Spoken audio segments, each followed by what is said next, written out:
არაფერი არ შეცვლილა. არავინ არ აყენებს არცად კითხვის ნიშნის ქვეშ, რომ ეს იყო აგრესიული ომი საქართველოს წინააღმდეგ და ოკუპირებულია ჩვენი ტერიტორიები. მე არ ვიცი ღია კარებს რატო ამტვრევენ.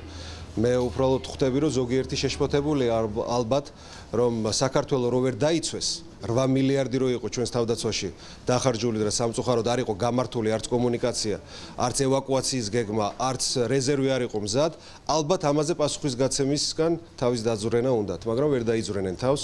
ეს ჩვენ გვჭირდება რომ გავაკეთოთ, იმიტომ რომ მომავალში საქართველოს შეერაღებულმა ძალებმა იგივე შეცდომები არ დაუშვას და ამაზე დამოკიდებული იქნება მომავალში ჩვენი ჯარის სიცოცხლე. საერთოდ არ მაინტერესებს ამ შემთხვევაში რუსეთის აზრი, მე მაინტერესებს ის, რომ საქართველოში სიმართლე გაირკვევა, მე მაინტერესებს ის, რომ მომავალში ჩვენ სამხედროებს ექნებათ შესაძლებლობა სწორად იხემძღვანელონ, სწორად დაგეგმონ ჩვენი ქვეყნის თავდაცვა და კიდევ ერთხელ ვიტყვი.